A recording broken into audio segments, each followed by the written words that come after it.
Greetings! This is Beth Hecht from National 4-H Council, and I'm a member of the NAE4-HA Geospatial Task Force.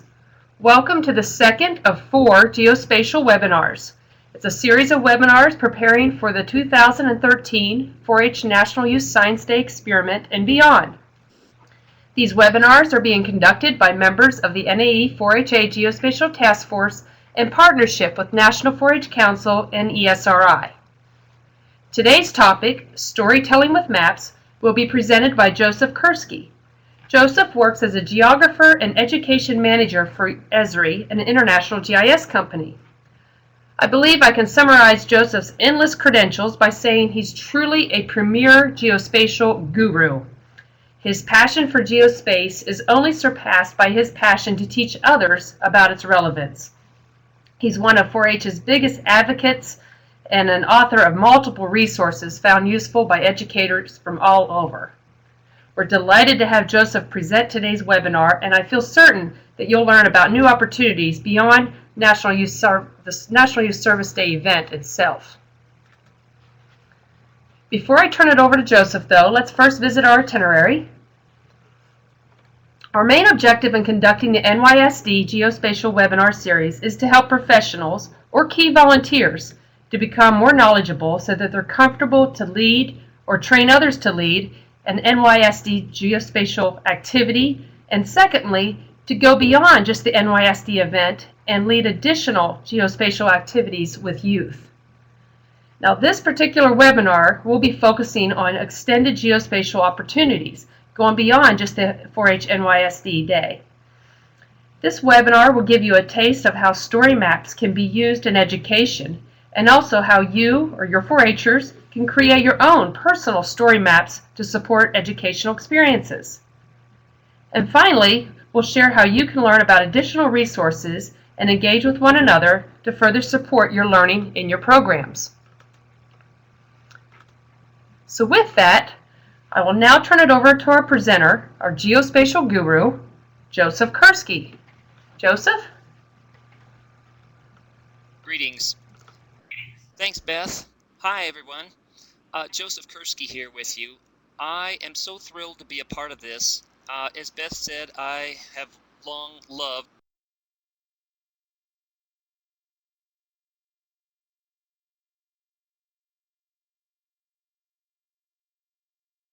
the 4-H program, and I and my team, our whole goal is to do all we can to help support your adventures in geospatial technology. So whatever we can do to support your efforts, we want to do.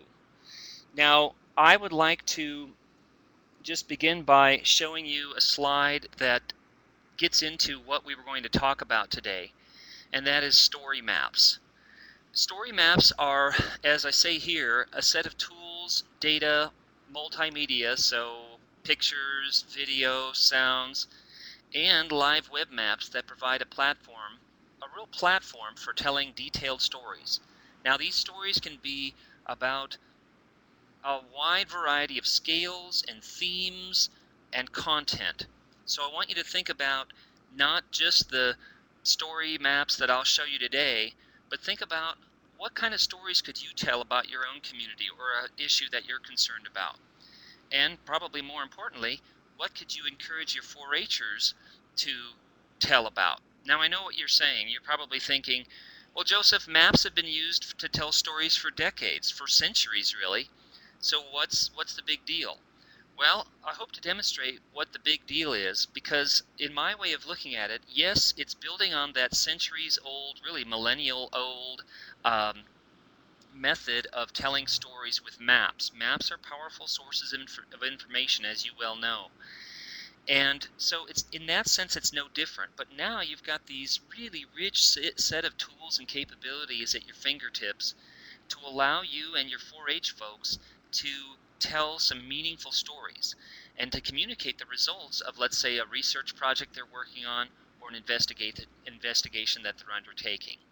Okay, so that's what our goal is here. And so what I'd like to do is plan with you our next 20 minutes or so. We're going to look at some existing story maps. We're going to look at some other galleries of story maps as well. Then I'm going to show you how to make your own story map, and I think you'll be amazed at how easy it is. There's two main methods to building your own story map. There's a lighter, less powerful but easier to use method, and then there's a more powerful, a bit more complicated method, but not too terribly complicated. And so I'd like to at least delve into both of those methods to give you confidence that, oh yeah, Joseph, I can do that. I can definitely create my own story maps. So that's the idea here, and I hope that will be valuable. Now, here's a picture of me, just so you know that I do like to get out in the field. Here I am laying beside some cactus, and hopefully you folks will be able to determine where exactly I was, 28 north, 99 west. You can think about what state that might be in. What state do you think it was? All right, let's go ahead and start with our main story maps page, and this is storymaps.esri.com. storymaps.esri.com.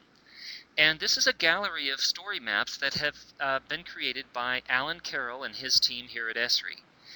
Alan Carroll was brought over from the National Geographic Society, where he spent decades as chief cartographer, and we are just uber thrilled that he came over to Esri after his long career at National Geographic. One of his main passions is to start this story maps platform, recognizing, as we just chatted about, that maps are very powerful storytelling tools, and wanting to put into place a method of not only being able to look at story maps that he and his team have created, but also encouraging other people to create the story maps of their own topics. And we'll look at a sample of both of those.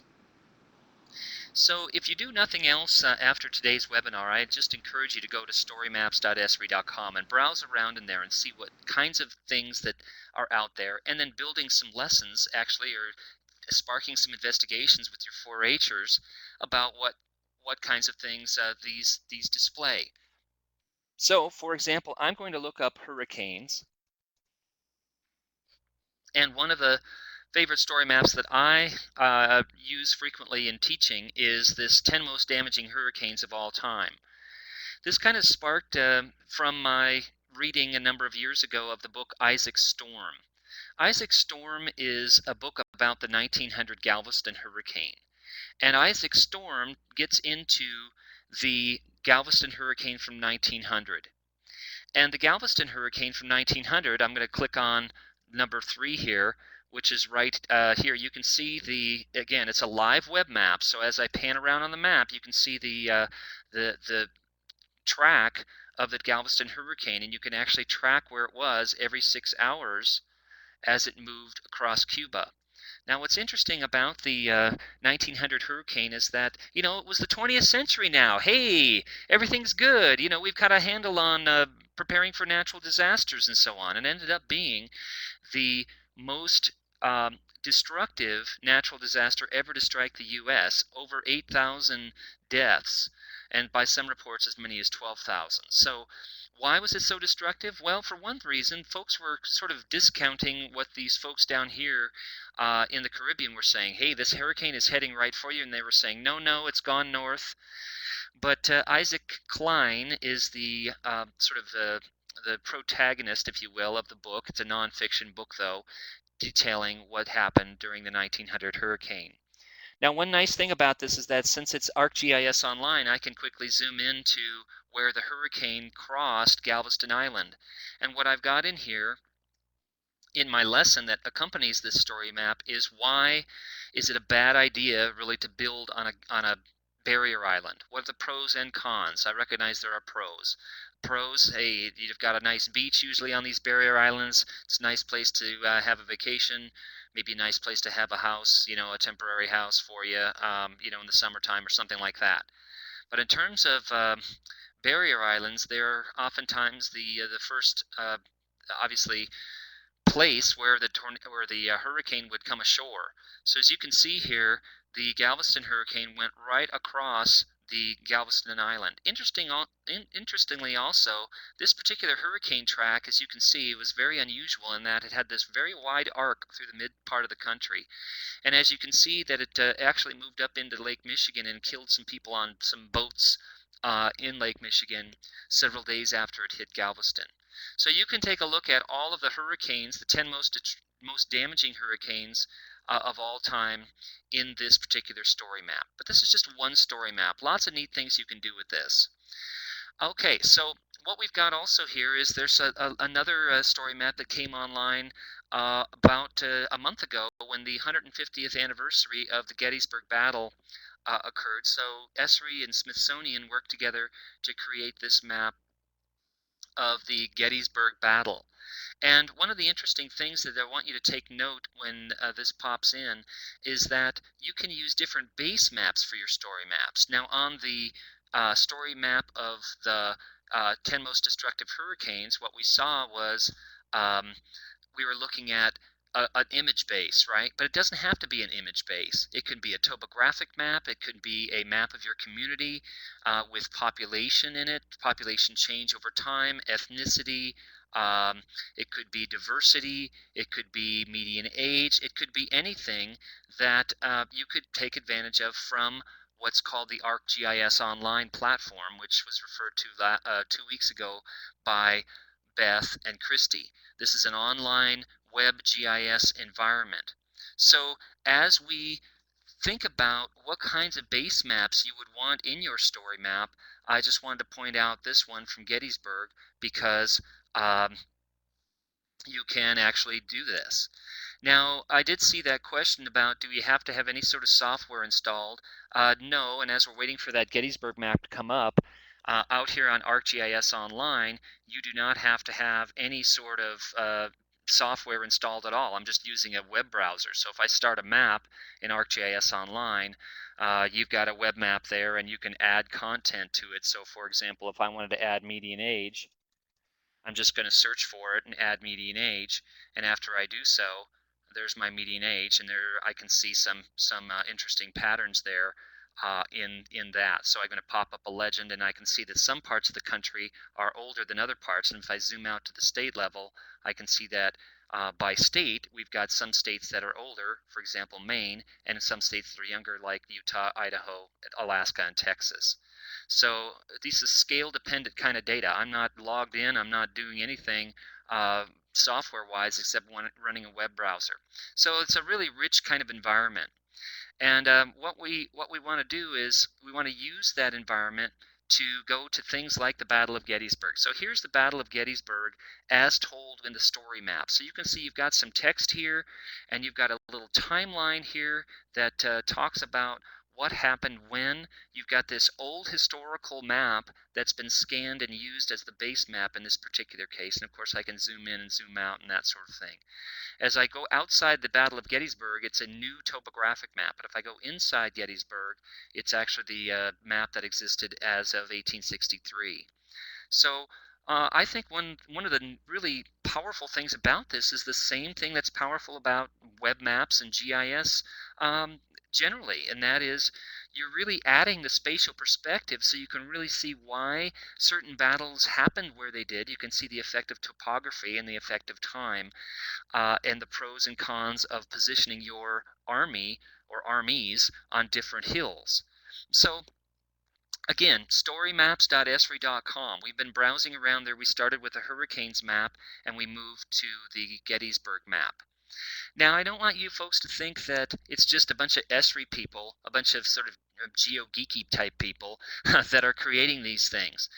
No, it's people outside of Esri because our whole goal is to get other folks, not even GIS people necessarily, to develop their own stories. And that could be news reporters, it could be business people, it could be scientists, it could be people that really have not ever used maps as they've not created their own maps. They've not really done anything with maps except maybe look at driving directions from point A to point B. So let me just show you another gallery of maps. This is called entertainmaps.com. It's put together by some folks that just wanted to show some mapping applications that demonstrate how GIS can be applied in presenting topics not normally associated with geography. So you can see here from just these pictures, if you hover over them, you can see there's famous ballpark foods, there's rock bands, there's another one that's interesting to me is disasters at sea.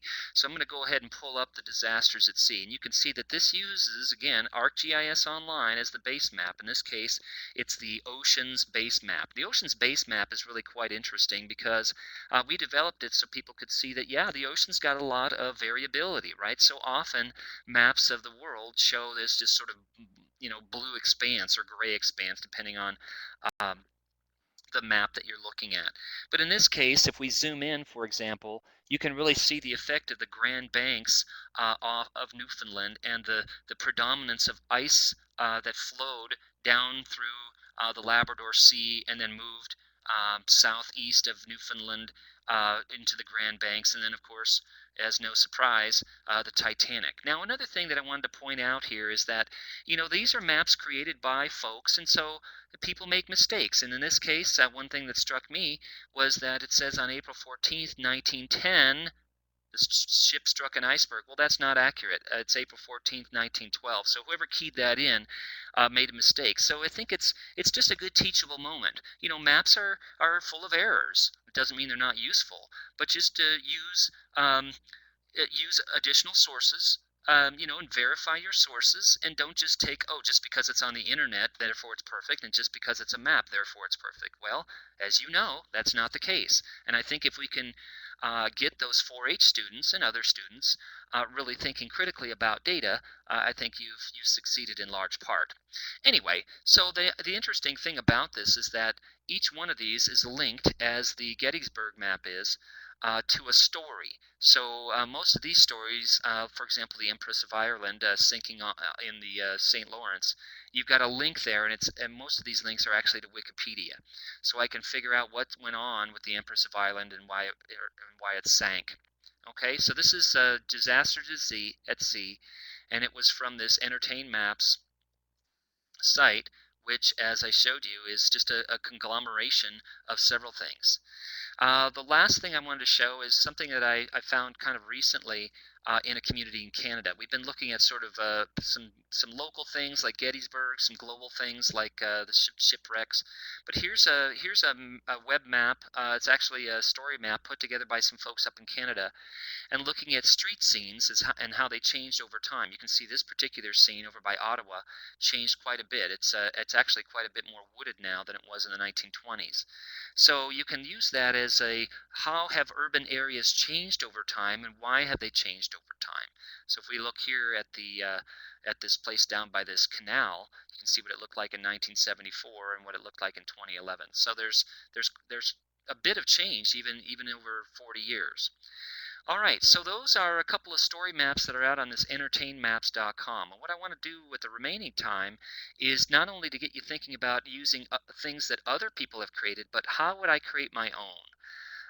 I know you folks in the 4-H community are quite entertaining and to your students as far as being creative and being innovative, and so I think students really respect that. And so one of the things that I know that you've been long pushing them toward is using technology in meaningful ways, and that's one of the appeals that I feel is evident with story maps, is that you're really using these story maps to tell a story and encouraging those 4-H students to tell a story about their community.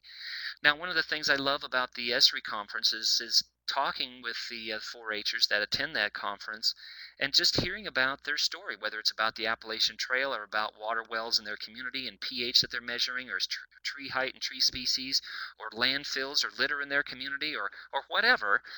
They're really looking at it not just to analyze data, but actually to make their community, their region, a better place to live. And I think one of the important things about all of that is communicating the results of what they're doing. And they've been very eloquent about that over the years, and I have huge respect for all these projects that I've been hearing about. And so I salute all of you for being involved with this, I think, critically important effort. Now, just want to encourage you, though, that story maps are a great way for you and them to really bring their stories out. All right, so I'm going to start with a map. I'm going to start with this new map here on ArcGIS Online. Okay, so one of the things I'm going to do is I'm going to say, ooh, I want to add some data. I'm going to make a map based on a walk that I did after the Esri conference. So I'm going to add some data that I actually collected with my phone. And here's some data that I collected with my phone, just with a fitness app called Runkeeper. And San Diego Airport is one of the few airports that you can actually walk to. So what I wanted to do was in July, walk to the airport from the convention center. You can see my route here, and you can see the base map is just a default topographic base map. All right, great. So right now I've got this this particular map from my phone that I collected with a fitness app. You can use a variety of different apps as long as you collect with that eventually dumps out into a GPX file. Then you can go ahead and map it just like I did. I just added it. Now I'm going to go ahead and I'm going to go actually sign in, because I want to actually save this map and show you guys what I can do with this. So because I'm going to save a map, I'm going to sign into my ArcGIS Online account. And this is just a public account, and so it's a free account, and I'm just going to sign into that. All right, great. Now I'm going to go and start with a new map and show you what I was doing once again. So I'm going to go ahead and go back to where I was. I'm going to add layer from file. I'm going to choose my file, and it's the GPX file that I collected with my phone, and you can see that the map actually zooms into my nice route there from the convention center to the airport. Now I've got some photos, don't I, that I want to add here. So how about if I go to open a new tab here, and I've got some photos stored on the internet, okay? And I've got some photos stored on Picasa Web. Now you can use Flickr or other photo sharing sites as long as they're publicly accessible. So I've got an album here called Walking to the San Diego Airport. Great, and there's some photos that I took along that route that you can see. Cool. All right, so now what I'm going to do is I'm going to go to this map and I'm going to save it, okay? And I'm going to call it I'm going to call it, how about Walk to San Diego Airport. Okay. Give it some tags so I can find it later. So I'm going to save that map. Cool. So now my map is saved, and I've got a little AA in the front so I can find it a little bit easier than normally. Okay. So let me talk a little bit louder. I saw that note there. Sorry about that. Okay. So now I'm gonna share that map, and I'm gonna share it with everyone. And notice that I'm going to first I'm going to go ahead and do this, share it, and I'm going to say make a web application. And one of the web applications in here is actually a story map map tour. So I'm going to go ahead and publish it to the Story Maps tour. So it's just a web application that's one of my choices that I can publish it to. Okay, and great. So now I see that, and it doesn't look any different, Joseph, than it did before. So what I'm going to do now is I'm going to go ahead and go to My Content. My content is just a list of all the maps that I've got saved, okay? And as I go to My Content, I'm going to sort on the date, okay, because I want that new one. Here's my AA Walk to San Diego Airport right there, okay?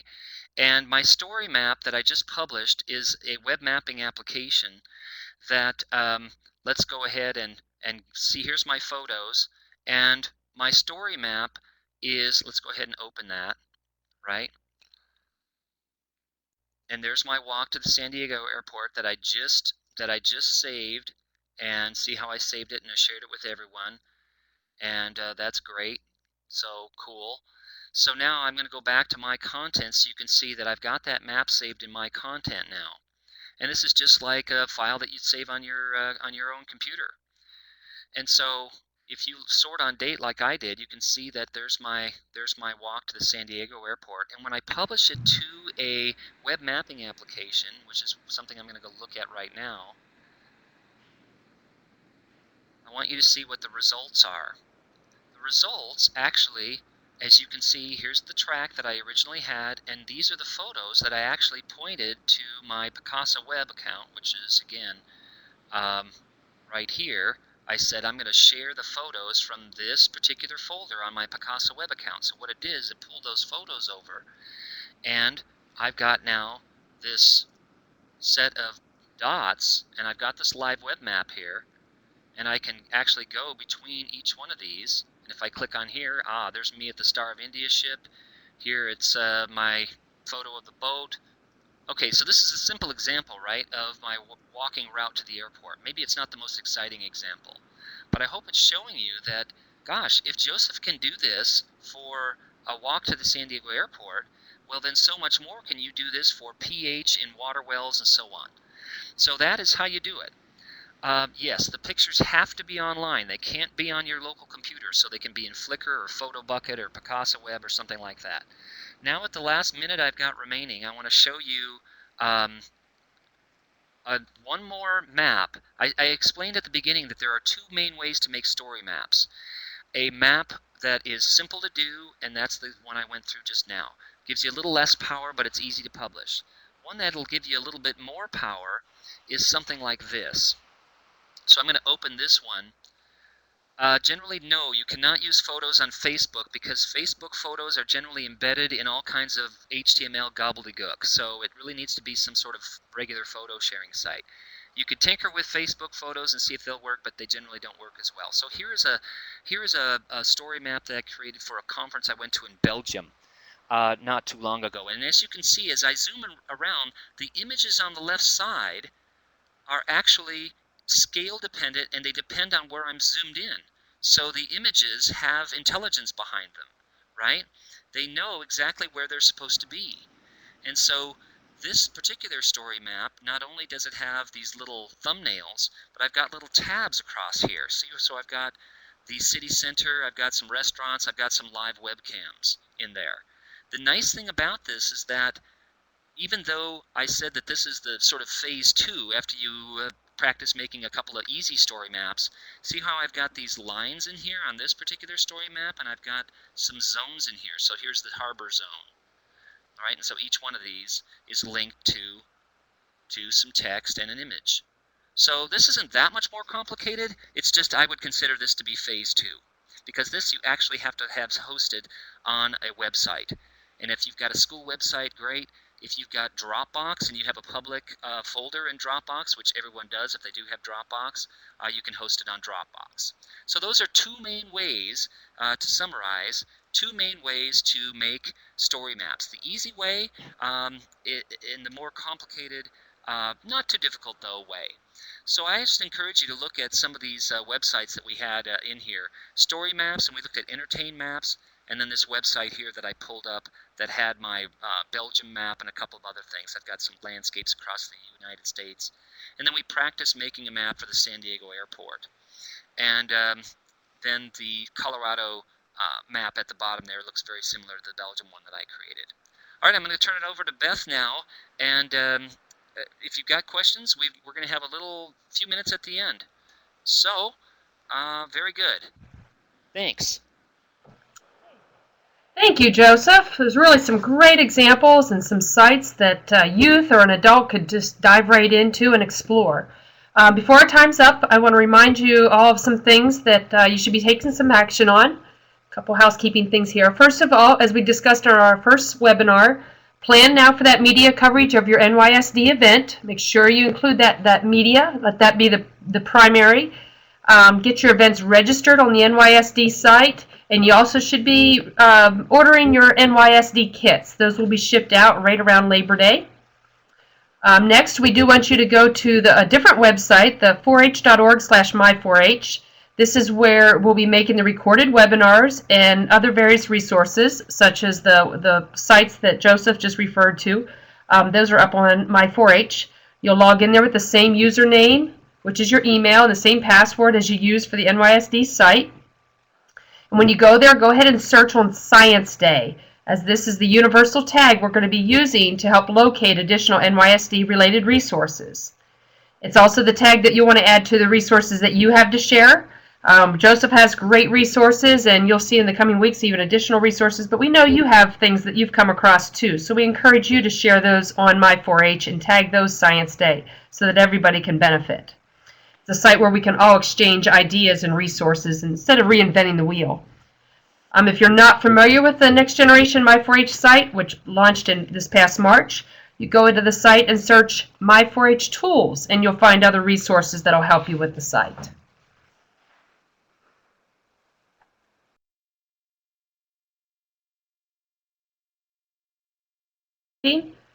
That we're going to go ahead and let that conclude today's webinar, and feel free to follow up with Joseph or any of us on the committee if you have further questions.